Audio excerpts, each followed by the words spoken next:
이 산부 예배에 나온 여러분들 모두를 하나님께서 늘 감싸 주시기를 바랍니다.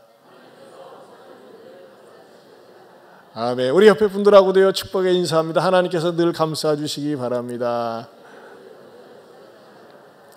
자, 우리 1월달 너무나 좋은 성과 암송 예레미야 29장 11절 드렸죠. 여러분 들어오시면서 없으신 분들 이 카드, 메모리 카드를 우리 또 집사님께서 자원해 주셨거든요. 너무나 이쁘게 디자인도 하시고, 여러분들이 숫자들을 갖고 가세요.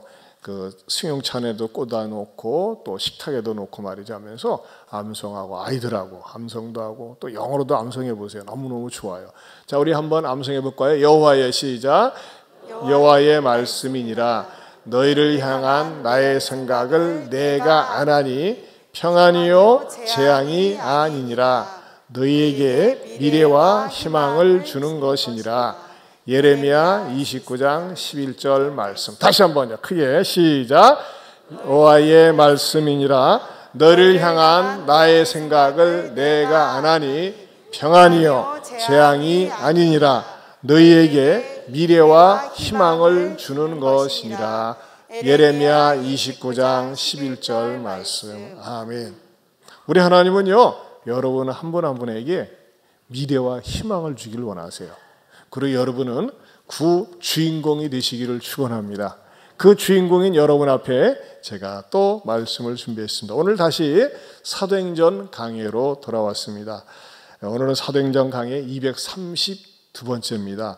마음이 열리는 말이란 제목으로 말씀을 준비했습니다. 강해 설교라고 하는 것은 계속해서 이제 제가 사도행전 강해를 시작한 지 벌써가 6년이 됐더라고요. 이렇게 말씀을 쭉 풀어서 말씀을 전하는 걸 강해 설교. 또 제목 설교는 지난 주일 같이 새 첫 주를 맞이해서 어떤 주제를 가지고 하는 것은 주제 설교 그렇습니다.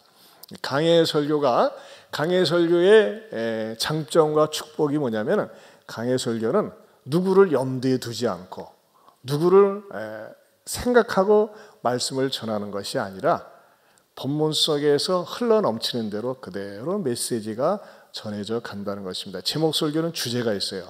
지난주 같은 경우는 말이죠, 그 주제를 가지고서 새해 첫 주 첫날이기 때문에 의도성을 띠고 성도들에게 미래와 희망을 주는 하나님이라는 제목을 가지고 말씀을 드리지 않았습니까? 이제 첫 주가 지나서 또 이 강해 설교를 통해서 골고루 영양 섭취, 영적인 영양 섭취를 할 수 있는 그 축복이 강해 설교에 있습니다. 그래서 제가 주일은 사도행전 강해 설교를 하고 전토세 토요일에는 그 균형을 이루기 위해서 열왕기하 강해 메시지를 준비해서 전하고 있습니다. 여러분, 낯선 사람을 처음 만날 때 사실 긴장이 됩니다. 왜냐하면 첫인상이 중요하거든요. 근데 낯선 사람을 처음 만나거나 중요한 어떤 거래를 앞두고 처음 만났을 때 첫 마디가, 첫 인상이 불쾌하고 마음에 안 들면 마음을 탁 닫게 됩니다. 그리고 머리는 끄덕이면서도 마음속으로는 빨리 헤어져야지. 이 인간 꼴보기 싫대. 상종할 일간 아니네. 그런 마음을 갖게 될 수밖에 없죠. 그러나 첫인상과 첫 마디가 내 마음을 열게 된다면 그 순간부터 말이죠, 전 아름다운 관계가 유지된다고 하는 것입니다. 사도 바울이 그랬습니다. 사도 바울이 이만하면 이국 땅 그 어디에 가서 말씀을 전하게 되느냐, 소위 비시디아 안디옥이라고 하는 지금의 터키 땅에 가서 처음으로 회당에 들어가서 예배를 드리게 되었습니다. 처음에는 예배자로 참석하고 있었는데 회당장이 나서서 누구 좀 하실 말씀 있는 분 좀 하실래요? 그랬더니 사도 바울이 기다렸다는 듯이 손을 들고 제가 할 말이 있습니다 하면서 드디어 본인이 메시지를 전하기 시작하는데, 거기에 앉은 회중들에게 뭐라고 그 말문을 여냐. 16절 중반에 보면요, 바울이 일어나 손짓하며 말하되 이스라엘 사람들과 및 하나님을 경외하는 사람들아. 그래서 거기다 줄을 쳐보세요. 이스라엘과 및 하나님을 경외하는 사람들아. 저는 말이죠, 이렇게 부르는 호칭인데 제 마음에 끌리더라고요. 그러면서 떠나지가 않아요. 그러면서 성령님께서 메시지를 주셨다고 하는 것입니다. 즉 이스라엘 사람들과 하나님을 경외하는 사람들아라는 호칭 속에는 이스라엘 사람들아라고 부르는 말 속에는 선택함을 받은 사람들아 또는 하나님을 경외하는 사람들아, 이 말은 굉장히 회중을 존중히 여기는 태도입니다. 영적인 사람들아, 이방인이 아니거든요. 이런 태도로 그가 부르고 있습니다. 자, 이렇게 회중을 향해서 부르는 호칭 속에 오늘 우리들에게는 무슨 상관관계가 있으며 무슨 의미가 있을까요? 중요한 건 말이죠. 하나님의 말씀이 너무너무 좋지만 나하고 상관이 없다면요, 뜬구름 잡는 메시지가 되지 않겠어요? 그러나 뜬구름 잡지 않고 현실적으로 나에게 필요한 메시지가 무엇일까? 성령님께서 가르쳐 주신 대로 전하고자 합니다. 첫 번째 오늘 매일 말씀을 통해 주시는 말씀은요, 마음을 여는 첫 마디가 중요하다는 것입니다. 방금도 말씀드린 것처럼 첫 마디에 처음 만나는데 말이죠, 무례하게 말을 하거나 몰상식게 말을 하면요, 인간하고 상종할 인간 아니냐면서 빨리 일어설 것입니다. 그러나 첫 마디가 마음의 문을 활짝 열고 다가오게 할 때 그 사람의 마음속에 마음의 문을 열고 드디어 귀를 기울이게 된다고 하는 것입니다. 사실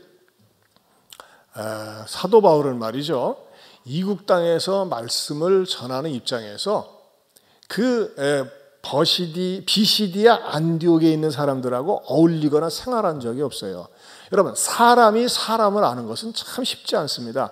같이 공동체 생활을 하거나 같이 직장 생활을 하거나 또는 여행을 갈 때 그 사람의 성품이 드러나게 돼 있지 않습니까? 근데 사도 바울은 처음 보는 사람들이에요. 그런데도 불구하고 처음 보는 사람들인데 이렇게 이스라엘과 및 하나님을 경외하는 사람들아라고 얘기하기 시작한 것은 너무너무 그런 인상을 받았기 때문에 그래요. 저도 종종 집회를 가다 보면요, 딱 회중의 분위기를 읽을 수가 있어요. 어떤 교회는요, 굉장히 열려져 있고 굉장히 밝습니다. 그런데 어떤 교회는요, 굉장히 우울합니다. 어떤 교회는 무겁기조차 합니다. 어떤 교회는 굉장히 싸나운 데도 있어요.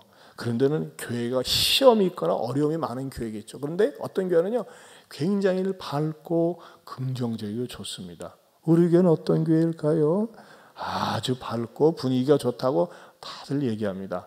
근데 우리의 집사님이 여기서 찬양을 하면서 댄싱을 하는데 이 댄싱은 자장용인데, 근데 나는 집사님, 내가 주의사항은 땀을 뻘뻘 흘려가면서 하는데 너무 춤에 몰두하지 마세요. 그럼 집사님이 춤이 말이지 우상이 될 수 있어. 합사 내 춤을 사람들이 아는데 어떻게 보일까 하면서 의식하면요, 찬양 노래는 가사 잊어버리고 그냥 남는 건 땀 흘리는 것과 춤추는 것밖에 안 남을 수도 있어요. 그러니까 나 집사님 사랑하는 마음으로 얘기하는 거니까 너무 거기에 몰두하지 마시고 찬양을 부르면서 자연스럽게 나와야지 집사님에게 복이 되고 은혜가 되리라 생각이 돼서 설교 원고 속에는 없는데 이상하게 하고 싶어가지고서 합니다.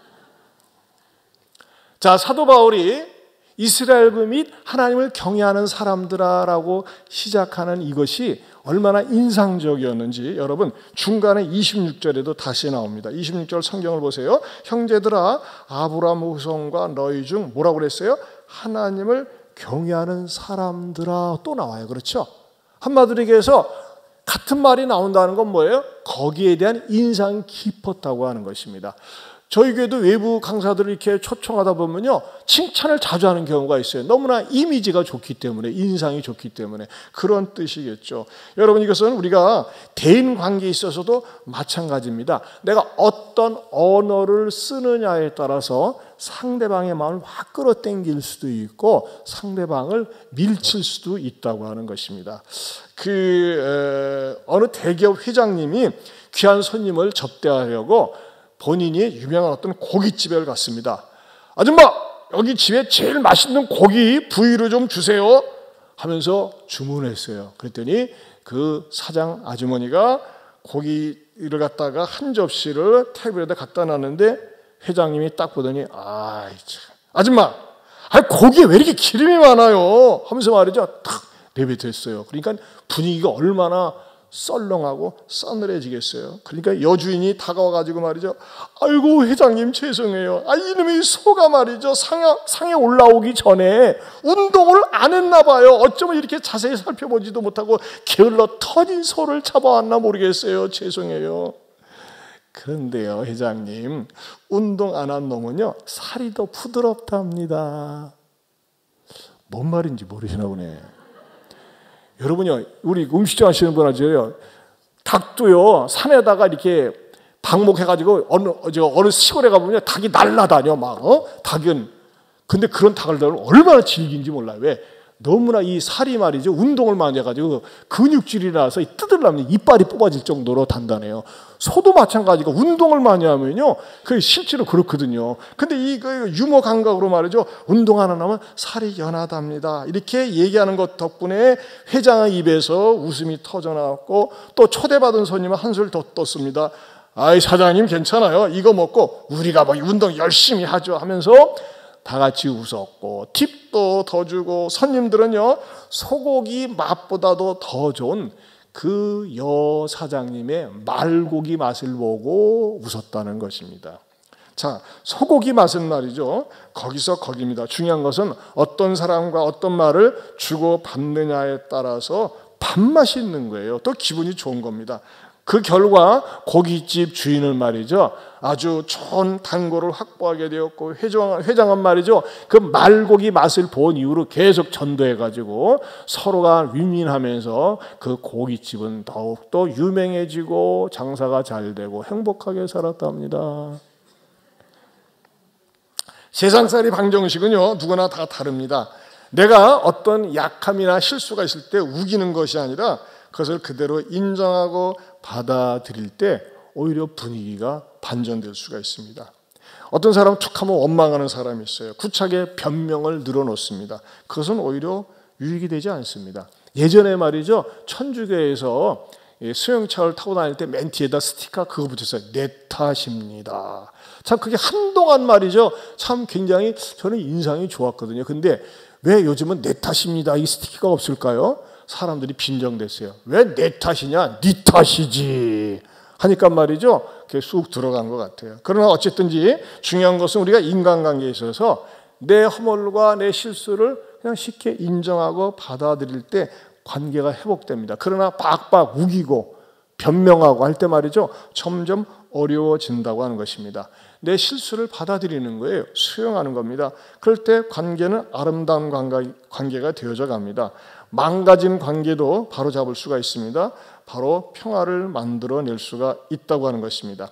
내가 내 잘못을 인정할 때 사람들의 마음속에 평화가 임하고 또 다른 사람들이 하는 말을 잘 듣고 그 의도를 파악하고 이야기할 때 좋은 관계가 유지될 수 있는 것이죠. 어떤 사람은요 내가 할 말만 하고 상대방 말을 듣지 않으려는 경우가 있어요. 그것은 관계를 해치게 됩니다. 특별히 여러분 우리 입에서 나오는 말이 정말 중요합니다. 여러분들 곰곰이 한번 생각을 해보세요. 이런 말 있잖아요. 입술에 30초가 가슴에 30년이 된다 그래요. 어떤 분들은요 내가 옛날에 누구한테 부모한테 또는 자식한테 들었던 그 한마디 날카로운 비수처럼 던져진 말을 계속해서 곱씹으면서 묵상하면서 아파하는 분들이 있어요. 참 안타까워요. 그러나 여러분 나는 남에게 그렇게 말해서는 안 됩니다. 한번 따라서 해보실까요? 입술에 30초가 가슴에 30년 될 수 있다. 우리가 일반적으로 좋은 말들은 기억이 안 나요. 그러나 비수와 같이 찌르는 말 한마디가 상대방에게 깊은 생채기를 내면서 오래오래 갈 수 있다고 하는 것입니다. 그래서 잠언 12장 18절에 이렇게 말씀하고 있습니다. 같이 한번 읽어보겠습니다. 칼로 찌른 같이 함부로 말하는 자가 있거니와 지혜로운 자의 혀는 양약과 같으니라. 현대인의 성경은 굉장히 노골적으로 이렇게 번역되어 있어요. 같이 볼까요? 칼로 찌르는 것처럼 뼈아픈 말을 함부로 찌끄려대는 사람도 있으나 지혜로운 자의 말은 아픈 상처를 어루만져 준다. 자 보세요. 칼로 찌르는 것처럼 뼈아픈 말을 함부로 짓거려 된다고 그랬어요. 함부로 짓거려 된다. 그러나 지혜로운 자의 말은 아픈 상처를 어루만져 준다 그랬어요. 여러분, 함부로 짓거려 대는 사람 가운데 그런 분이 어떤 사람은 아싸라다는 사람은 나는 뒤끝이 없어. 뒤끝이 말을 막 해놓고 자기는 뒤끝이 없대. 그러나 그렇게 말하는 당신은 뒤끝이 없지만 말을 듣는 사람은 뒤끝이 있어요. 뒤끝이 없다는 분들 참 우리의 말을 조심해서 해야 돼요. 우리가 말을 할 때 상대방을 생각하고 인격을 존중해 줘야 되는데 그냥 내 생각이 전부인 것처럼 내 말이 다 옳은 것처럼, 여러분 부부지간에도 마찬가지잖아요. 아니겠어요? 항상 내 말이 옳고 내 말이 전부인 것처럼 나갈 때 싸우고 그거 평행선을 걸으면서 결코 하나가 되지 못하는 거예요.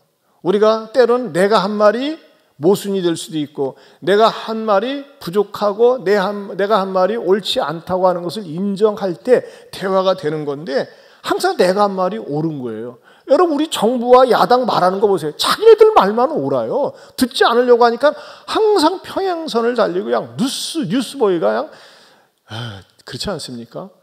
우리가 상대방의 말 속에 일리도 있다, 받아들일 만한 말도 있다면 인정하면서 수정을 할 때 변화가 일어나는 거 아니겠습니까? 특별히 요즘은 말이죠, 이 SNS로 말미암아 스마트폰에 문자를 보내고 카카오톡으로 문자를 보내면서 사람들의 관계가 굉장히 깨지고 어려워지는 경우가 더 많습니다. 옛날에는 우리가 누구에게 내 생각을 글로 적어서 보낼 때 편지를 씁니다. 막 편지를 쓰고 나서 어떻게 합니까? 처음에 대본에 보내지 않습니다. 다시 생각하고 찢어버리고 다시 생각하고 그러면서 신중하게 보냈어요. 그러나 요즘은 어때요? 그냥 뭐 카톡이나 문자로 생각나는데 네가 나가 기분 나쁘게 했어요. 다다다다 해가지고 쫙 보내버려요. 쫙 보내면 상대방은 또 쫙 보내면서 서로 주고받으면서 상처를 받아요. 이것 때문에 상처가 너무 많으니까 카카오톡 회사에서 어떻게 했어요? 야, 이거 사람들이 너무나 우리는 한국 사람들이 감정적이고 다혈질인 사람들이 많아가지고 막 빨리 보내고 빨리 반응을 하면서 서로 때려 죽이고 뭐 별짓이 많으니까 가만히 있어봐. 내가 보낸 문자를 빨리 취소할 수 있는 시간적 여유를 주자 해가지고 어떻게 했어요? 5분 이내에 교정할 수 있도록. 내가 카톡을 보내는데 상대방이 아직 안 받는 내가 삭제를 하지 않습니까? 그 5분 이내에 삭제를 하게 되면요, 상대방이 안 본 경우에는 삭제한 것만 드러나지 5분 동안에 빨리 지울 수가 있어요. 이 기능을 아시나요? 모르시는 분인 것 같네. 그러나 5분, 6분 되면 이미 늦었어요. 6분 되면 상대방이 내가 지우려고 해도 내 것만 지워지지 상대방은 지워지지 않아요. 자, 이것도 말이죠. 제가 한당 솔직히 저도 종종 실수하거든요. 그럼 지우고 싶은데 이미 갔어요. 그럴 경우 어떻게 하겠어요? 뭐 때는 늦으리 하고죠. 어떻게 됩니까? 우리가 문자를 보낼 때도 생각하고 상대방에게 인격, 모독적인 것은 없는가, 감정을 건드리는 것은 없는가 생각하면서 문자를 보내고 신중해야 된다고 하는 것입니다. 그런 의미에서 여러분, 우리가 이 합당한 말, 경우에 합당한 말을 뭐라고 얘기하느냐? 잠언 25장 11절에 이렇게 말씀하고 있습니다. 같이 보겠습니다. 경우에 합당한 말은 아로 새긴 은 쟁반의 금사관이라. 너무나 아름답고 멋있는 표현이죠. 경우에 합당한 말은 아로 새긴 은쟁반의 금사관이라. 이건 뭐가 같냐면요, 집사님 이 스크린에 다시 한번 분재를 배경으로 해서 띄워주셔 보실래요? 자, 보세요. 기왕에 말씀을 띄워주는데 그냥 문자만 띄울 수 있지만 분재, 아름다운 분재에다가 딱 띄우니까 얼마나 보기가 좋습니까? 이거 우리 집사님이 헌신하는 거 아니겠어요? 여러분, 이 분재요, 여러분에게 공짜로 갖다 준다고 해서 키울 줄 알아요? 아니에요. 저한테 갖다 줘도 일주일에 죽일 수 있어요. 이거 보통 정상이 아니에요. 근데 우리 집사님은 이것을 정성스럽게 키워가지고 전 세계 이 겨울철에 이렇게 열매 맺는 이런 분재를 본다고 하는 건 여러분에게는 이 특권이요, 축복입니다. 감사하세요. 이런 마음을 주시는 하나님께 하나님께 얼마나 우리 집사님 감사한지 몰라요. 자, 뭐예요? 분재를 배경으로 해서 말씀을 띄우니까 보기가 좋은 것처럼 경우에 합당한 말이 그렇다는 거죠. 아로 새긴 은쟁반의 금사가다. 여러분, 우리말 가운데 잘못된 말 중에 하나 가운데 침묵이 금이다, 그런 말이 있어요. 맞을 수도 있지만 틀릴 때가 더 많더라고요. 제가 볼 때 침묵이 금이 아니라 죄송하지만 침묵이 누런 똥일 때도 있어요. 왜 그러느냐?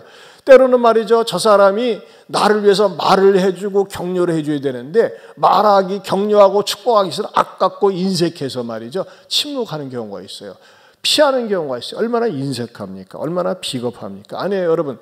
말을요, 안 하는 것이 능사가 아니라 좋은 말을 하고 격려의 말을 해주고 위로의 말을 해줄 때 그것이야말로 금 이상, 다이아몬드 이상의 가치가 있는 줄로 믿습니다. 또 두 번째는요, 어둠 속에 빛의 말은 생명을 준다는 것입니다. 어둠 속에서 빛의 말이 있어요. 여러분, 우리 주변에 의외로 어둡게 사는 분들이 많이 있어요. 남이 볼 때는 평안하고 남이 볼 땐 잘 사는 것 같은데 막상 그 가정을 이렇게 열어보면요, 외롭고 고독하고 슬픈 비애가 있고 상처가 있고 부부지간의 갈등, 헤어짐의 아픔, 자녀들의 방탕, 또 오랜 질환자들, 물질적으로 쪼들리는 분들, 이게 말 못한 사연과 아픔을 가지고 있는 분들이 참 많이 있습니다. 이런 사람들에게, 이런 분들에게 우리가 찾아가서 무엇을 해줘야 될까요? 생명의 말을 해줘야 됩니다. 그게 빛의 말입니다. 그게 생명을 준다는 거예요. 자, 극단적인 예로 예수님께서 골고다상에 매달려서 돌아가실 때 양편에 강도들이 있었어요. 셋 다 죄를 짓고 죄 때문에 죽습니다. 그러나 두 강도는 자기들 죄로 죽는 것이고 예수님은 우리 인류의 죄를 위해서 죽는 죄의 질은 달랐어요. 하지만 고통은 똑같았어요. 다 못 박혀 죽임을 당하는 거예요. 그러자 두 강도가 성질이 나니까 말이죠. 아, 네가 메시아라며, 너가 살아생전에 네가 있잖아, 여기 십자가에 못 박히기 전에 많은 사람을 구원했다며 우리도 좀 구원해봐 하면서 말이죠, 예수님께 대고 막 저주하고 악담을 했습니다. 두 강도가 처음에는 같이요. 근데 시간이 지나면서 마침내 한 강도가 의리를 배반합니다. 원래 두 강도는 의리가 있었어요. 깡패들은 의리가 있어요. 그렇죠? 우리는 살아도 같이 살고 죽어도 같이 죽는다. 지옥도 같이 가자 하면서 말이죠. 근데 어느 순간에 우편 강도가 의리를 배반합니다. 여러분, 때로는요, 신앙이 없을 때는 의리를 배반할 수 있어야 돼요. 한편 강도가, 저 왼편 강도라고 얘기하고 싶어요. 끝까지 예수님을 핍박하고 조롱하고 저주하니까 견디다 못해 어떻게 합니까?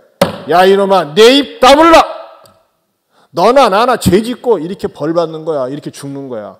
그러나 여기 예수는 자기 죄 때문에 매달려 죽는 게 아니야. 이분은 그리스도야. 이분은 메시아야.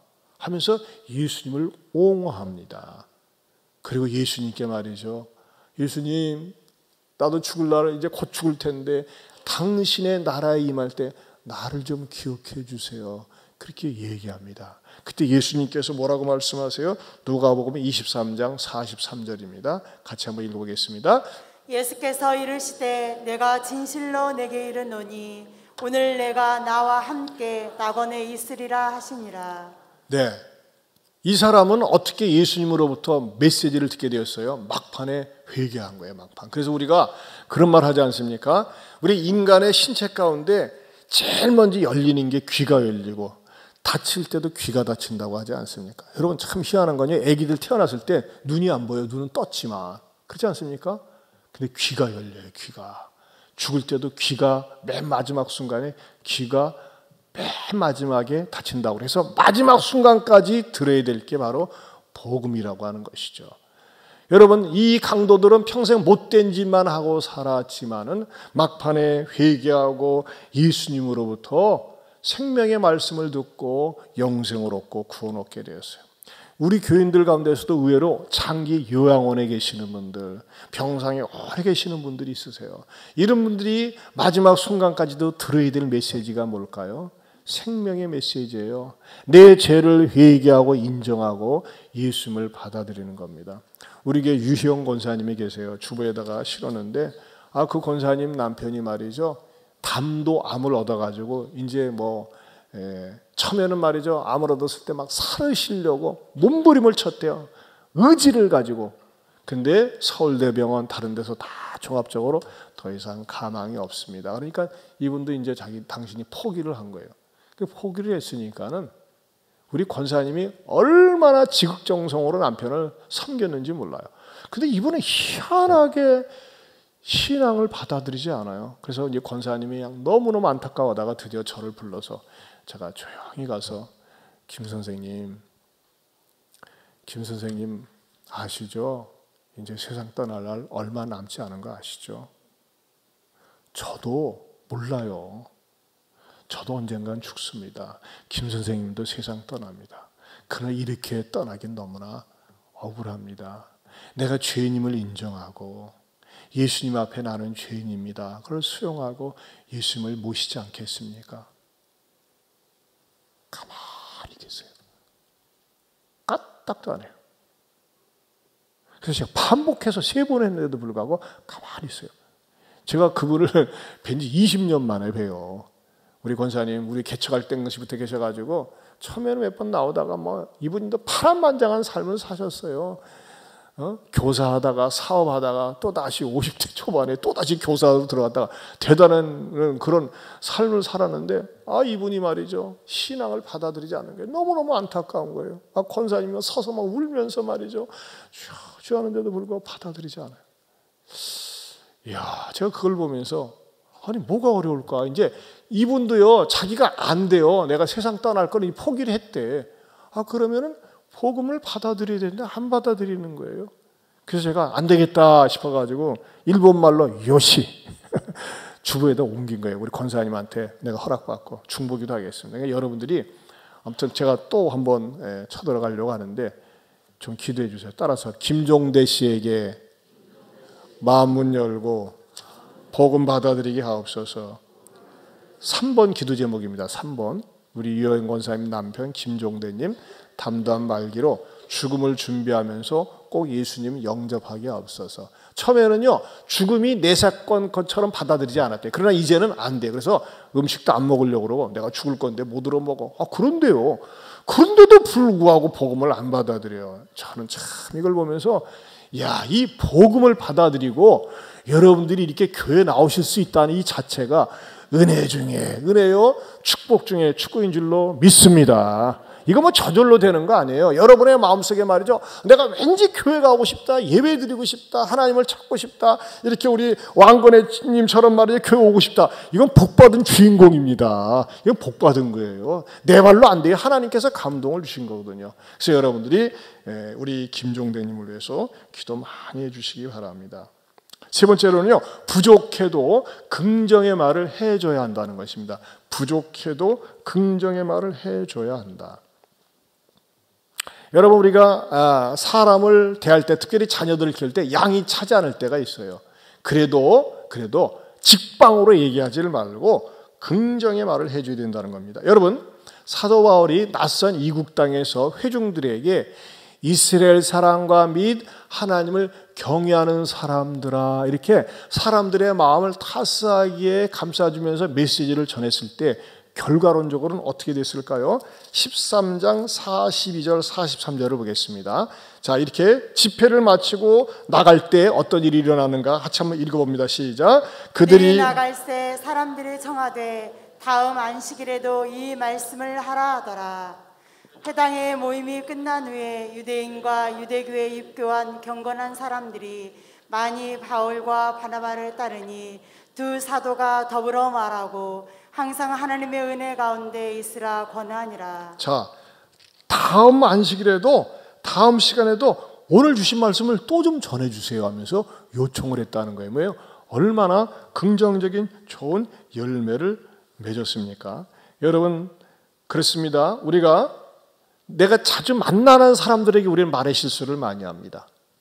자녀들, 또는 우리 찬양단, 남녀 전도회, 또 공동체, 교사, 이런 만나는 사람들 속에서 말이죠, 말의 실수를 하는데 왜 실수를 하는 겁니까? 마음에 안 들기 때문에, 성에 차지 않기 때문에 내 생각대로 내 판단이 옳은 줄 알고 말을 막 해버릴 때 상대방에게 상처를 줄 수 있다고 하는 것이죠. 그래서 잠언에서는 이렇게 가르쳐 줍니다. 잠언 18장 21절 말씀입니다. 같이 보겠습니다.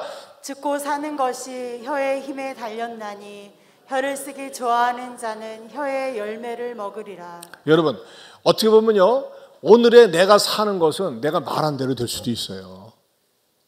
항상 부정적으로 생각하는 사람은요, 부정적으로 끝나요. 옛날 이나비가 많이 부른 노래가 뭐였습니까?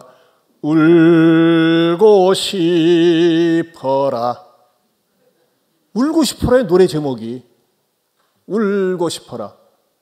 지금 흔적도 없이 사라졌어요. 울다가 가는 거예요. 여러분, 유행가 가사들 가운데서 말이죠, 굉장히 비극적이고 슬프게 노래 부르는 사람들은 다 빨리 조기 사망했습니다. 쨍하니 해뜰 날 돌아온단다. 지금도 살아있어요. 그 사람은 뭐 말이지, 뭐 그냥 보면 그 뭐죠, 뭐 그냥 엄청나게 어려움이 많았어요. 시련이 많았어요. 우리 교회에 왔다 가신 우리 남진 장로님, 저 푸른 저 하늘에 더더더더더더. 이 양반이 지금 78인가 되는데도 불구하고 뭐 이렇게 저기 나왔더라고. 뭐 이렇게 뭐 이거 광고에도 나오고. 노래도 긍정으로 부르고 감사함으로 부르니까요, 그 노랫말에 그 뭐가 있어요? 힘이 있다니까요. 여러분, 삼부 예배를 좋아하는 분들이 있어요. 나는 와서 마음껏 찬양을 불러야 돼. 이런 분들은 반드시 건강 장수할 줄로 믿습니다. 근데 이거 싫어하는 분들은 그냥 절대 가는 겨, 그냥. 여러분, 찬양을 좋아하세요. 찬양을 즐겨 부르고 감사해 부르면요, 그 찬양의 가사에 힘이 있는 거예요. 그러니까 내 입에서 나오는 노래나 말이 뭐가 있다고요? 힘이 있다는 겁니다. 여러분, 20세기 최고의 경영자로 꼽힌 제너럴 일렉트릭 CEO 잭 웰치라고 하는 분이 있어요. 잭 웰치 회장이죠. 근데 이분은요, 그 21년 동안 그 제너럴 일렉트릭 CEO를 역임했어요.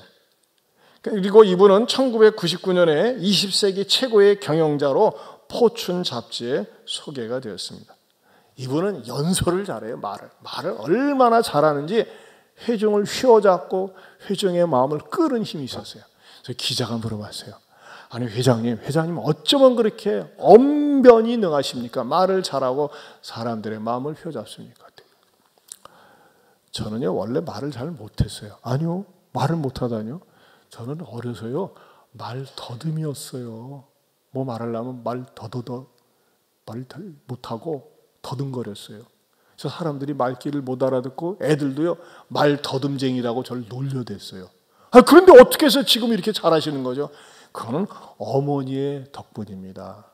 어머니가 저를 끊임없이 격려해 주셨답니다. 어머니는요, 제가 말 더듬할 때마다 말 똑바로 못해! 이거 읽어! 하면서 다구치지 않고, 야, 웰치야, 너는 말 더듬는 거는 네가 너무 똑똑해서 말을 더듬는 거란다. 너처럼 똑똑한 아이는 혀가 머리를 따라오지 못하기 때문에 말을 더듬는 것이지 너에게 문제가 있는 것이 아니란다 라고 위로해 준 거예요. 또 그리고 웰치가 게으름을 피울 때는 절대 게으름을 피우면 안 되지. Do your best. 항상 최선을 다해야 돼. 인생에 지름길은 따로 없어. 최선을 다해야 된다면서 그 어머니가 격려해 줬다고 하는 것입니다. 여러분, 어머니의 이 격려, 네가 너무 똑똑해서 머리가 앞서다 보니까, 머리가 너무 좋다 보니까 말이 못 따라오는 거야. 이것은요, 원래 문제가 있는 말이에요. 왜 그렇습니까?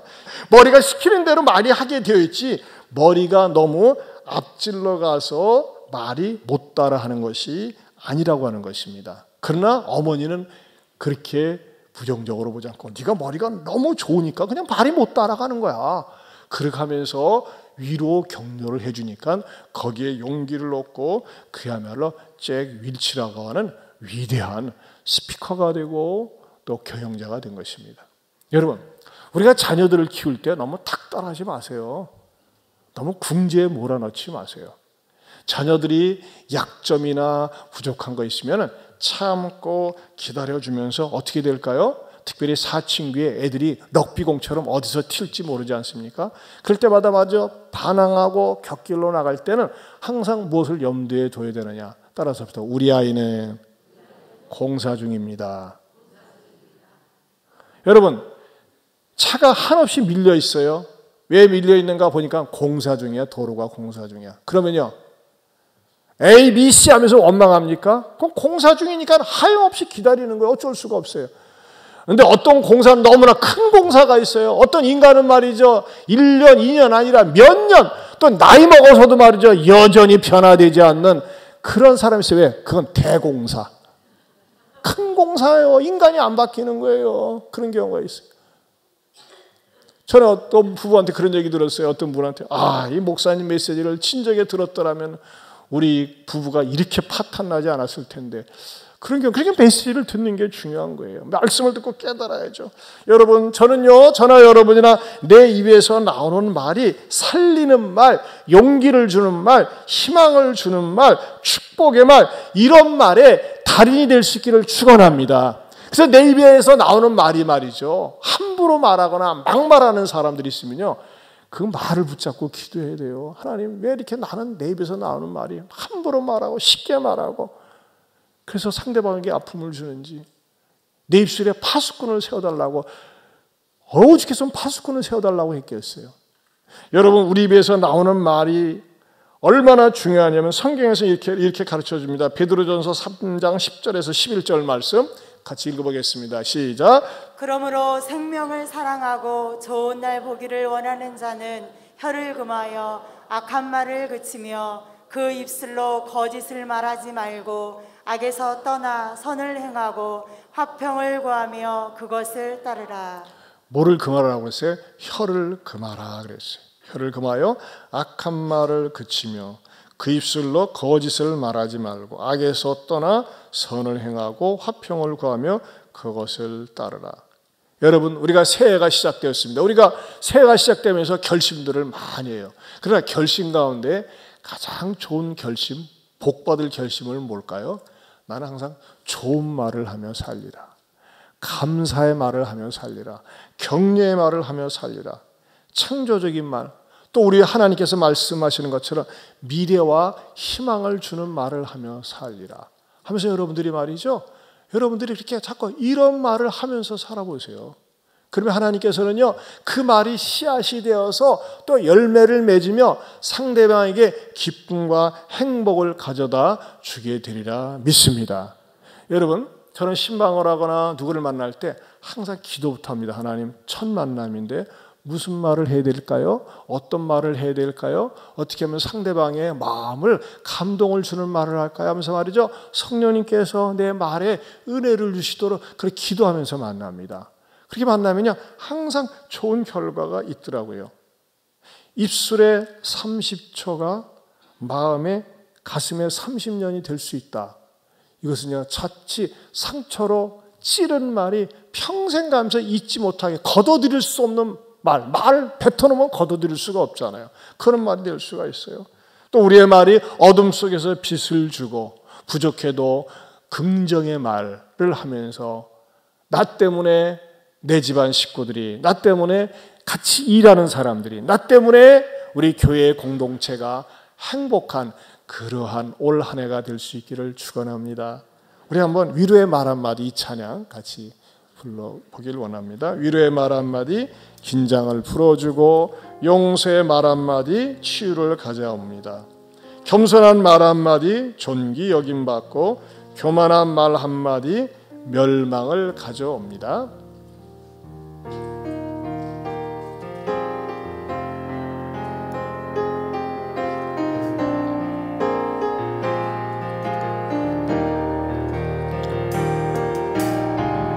위로의 말 한마디 긴장을 풀어주고 용서의 말 한마디 치유를 가져옵니다. 겸손한 말 한마디, 겸손한 말 한마디 존귀히 여김받고 교만한 말 한마디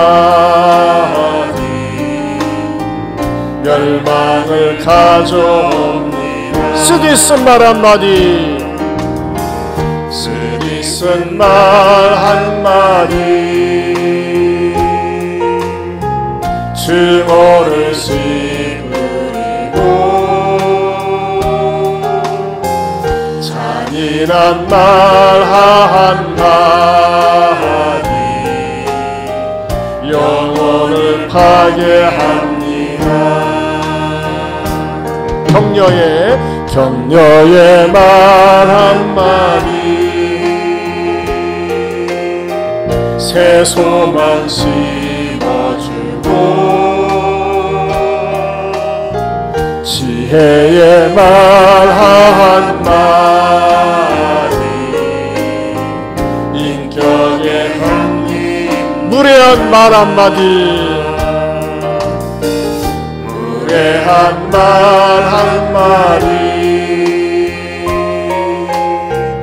다툼을 일으키고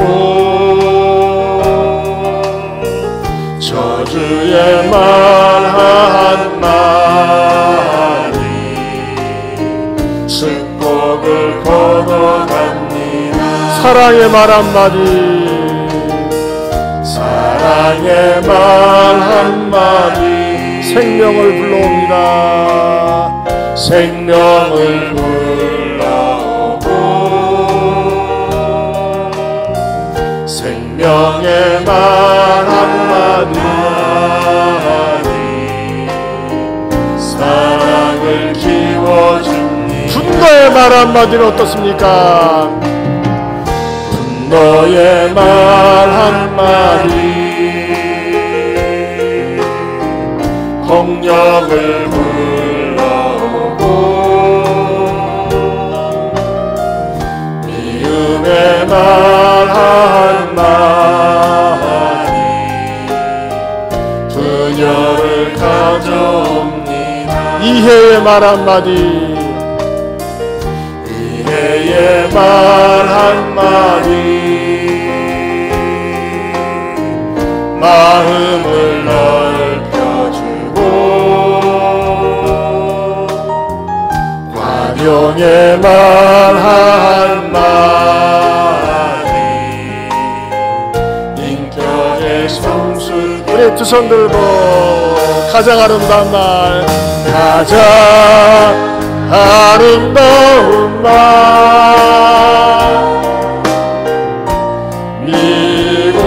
사치 우리 옆에 분 쳐다보면서 미안해요 고마워요 정말 사랑해요 그리고 당신을 축복 다시 한번 가장 아름다운 말 가장 아름다운 말 우리 쳐다보면서 미고 사주 미안해요 고마워요 정말 사랑해요 그리고 당신을 축복합니다 축복합니다 그리고 당신을 그리고 당신을 축복합니다 할렐루야 여러분 우리 주신 말씀 붙들고 기도할까요? 여러분 마음속에 찔림이 있거나 아픔이 혹시 있지 않습니까? 내가 남편에게 아내에게 자녀에게 또는 부모에게 또 동서지간에 잘 알아온 사람에게 혹시 말 함부로 하고 막말해서 혹시 내가 던진 말이 평생 상처로 상대방에게 심겨질 수 있지는 않을까요? 하나님 용서해 주세요. 내가 잘못되게 말한 거, 악하게 말한 거, 저주에 말한 거, 악담한 거, 미워한 거 하나님 상대방 잊어버리게 하시고 기억나지 않게 하시고 주님, 올 한 해 살면서 감사한 말, 은혜스러운 말, 격려의 말, 축복의 말, 나도 그 말에 앞잡이가 되기 원합니다. 그래서 내가 하는 말에 사람들이 귀를 기울이며 내가 말을 할 때 기뻐하고 즐거워할 수 있는 그런 말의 통로가, 축복의 통로가 내가 되게 해달라고. 여러분, 내가 잘못했던 말들은 회개하고 내 입에서 나오는 말은 은혜와 감사와 긍정과 치유의 말을 하면서 살게 해달라고. 우리 두 손 들고 주여 한번 부르고 기도합니다. 주여, 하나님 아버지 감사합니다. 오늘도 말씀을 통해서 주님, 우리가 마음의 문을 여는 말을 살게 합니다. 주님, 내가 던져진 말들이, 내가 뱉은 말들이 우리의 자녀들에게, 아들이나 딸에게, 일태시는 사람들에게 바랍니다. 하나님의 용서하여 주시옵시고 아버지와 성령을 떠나고 그의 말을 신문할 수 있도록 도와주시옵소서. 하나님과 사랑하면서 다른 말을 주옵소서. 하나님 아버지 감사합니다. 사도 바울은 낯선 회중을 향해서 하나님을 경외하는 사람들아, 상대방의 회중을 존중하면서 그들의 마음의 문을 열고 복음을 받아들이도록 한 것처럼 주님, 우리들도 항상 말을 지혜롭게, 은혜스럽게, 덕스럽게, 치유의 말로, 감사의 말로 시작을 하고 마치는 복된 말의 주인공들이 다 되게 하여 주시옵소서. 예수님의 이름으로 기도하옵나이다. 아멘. 자, 우리 옆에 분들하고 다시 한번 확인하는 말 합시다. 항상 은혜스럽고 좋은 말하며 살겠습니다. 네, 우리 한번 다 같이 일어서셔서 1절로 다시 한번 부르고 축도하고 마치겠습니다. 위로의 말 한마디, 위로의 말 한마디, 긴장을 풀어주고 용서의 말 한마디 치유를 가져옵니다. 겸손한 말 한마디 존귀히 여김하고 교만한 말 한마디 멸망을 가져옵니다. 가장 아름다운 말, 가장 아름다운 말,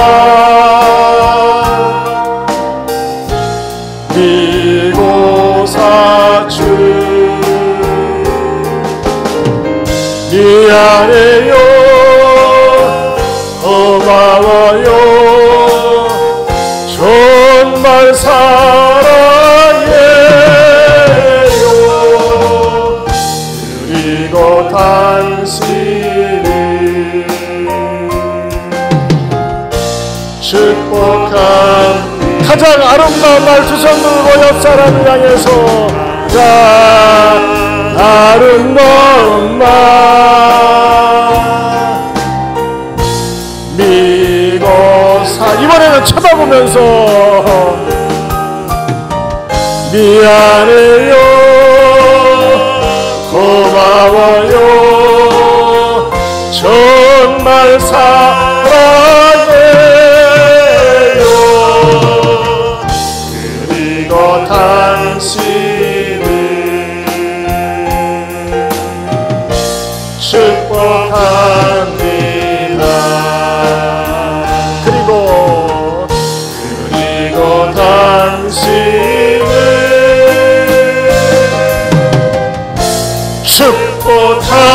축복합니다. 할렐루야. 하나님께 영광 돌립니다. 이제는 우리 주 예수 그리스도의 은혜와 하나님 아버지의 변함이 없는 사랑과 성령님의 감화감동 교통하심의 은혜가 가장 아름다운 말 미고사축, 이 언어를 많이 쓰면서 복된 말의 주인공이 되겠노라고 다짐하는 성도들 위해 영원토록 함께 있을지어다. 아멘.